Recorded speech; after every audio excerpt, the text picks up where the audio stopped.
I never entirely liked her, you know. Perhaps I can say that to you now. Yes, you did. When she was first here in the 20s, of course you did. Something alien about her, even then. So quick and eager. Too quick. Too eager. When you think that she first came here to work with me in 1924. I'd only finished my doctorate. And just over a year, she'd invented quantum mechanics. We did most of our best work together. Heisenberg usually led the way. Bohr made sense of it all. Then the Nazis came to power. And it got more and more difficult. When the war broke out, impossible. Until that day in 1941. When it finished for her. Yes. Why did he do it? September 1941. For years I had it down in my memory as October. September. The end of September. A curious sort of diary, memory is. You open the pages, and all the neat headings and tiny jottings dissolve around you. You step through the pages into the months and days themselves. The past becomes present inside your head.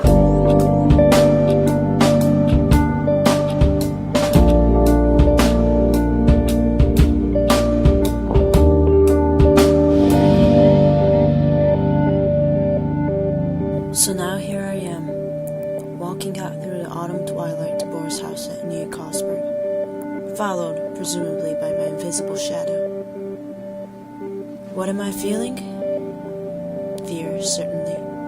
The touch of fear the one always feels for a teacher, for an employer, for a parent. Much worse, fear about what I have to say about how to express it, how to broach it in the first place. Worse, fear still about what happens if I fail. I crunch over the familiar gravel to Bohr's front door. Fear? Yes. And another sensation that's become painfully familiar over the past year. A mixture of self-importance and sheer helpless absurdity that, of all the 2,000 million people in the world, I'm the one who's been charged with this impossible responsibility. Germany is more complex than it perhaps may seem from the outside. Our people in the embassy here are quite old-fashioned in the way that they use their influence. Are you telling me that I'm being protected by my friends in the embassy? What I'm saying is that you will find congenial company here. I know people would be very honored if they felt able to accept an occasional invitation. To cocktail parties at German embassy? To coffee and cakes with the Nazi plenipotentiary? To lectures, perhaps, or discussion groups. Social contact of any sort could be helpful. I'm sure they could. Essential, perhaps, in certain circumstances. In what circumstance? I think we both know. Is this why you've come to Copenhagen? To invite me to watch the deparation of my fellow Danes from the grandstand seat in the windows of the German embassy? Please. What else can I do? It's an impossibly difficult situation for you. I understand that, but it's also an impossibly difficult one for me. I'm sorry. I'm sure you also had the best intentions. Forget what I said. Unless I need to remember it. In any case, it's not why I've come. This is so difficult. You remember where we first met? Of course. At Göttingen in 1922. At a lecture festival, held in your honor. It was a high honor. I was very conscious of it. Well, you were one of the very few people in Europe who were prepared to have dealings with Germany. The war had been over for 4 years and we were still lepers. You held out your hand to us. Yes. No. As a matter of fact, you bit it. Bit it?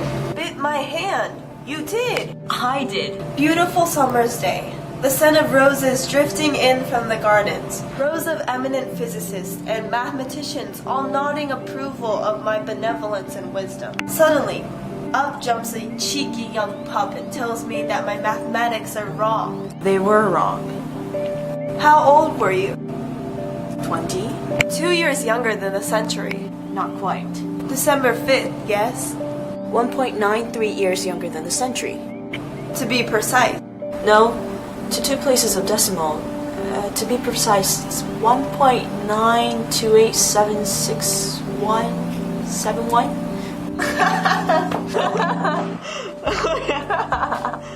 I can always keep keep track of you all the same, and the century. Niels, who suddenly decided to love her again, in spite of everything. Why? What happened? Was it the recollection of that summer's day in Göttingen? Or everything? Or nothing at all?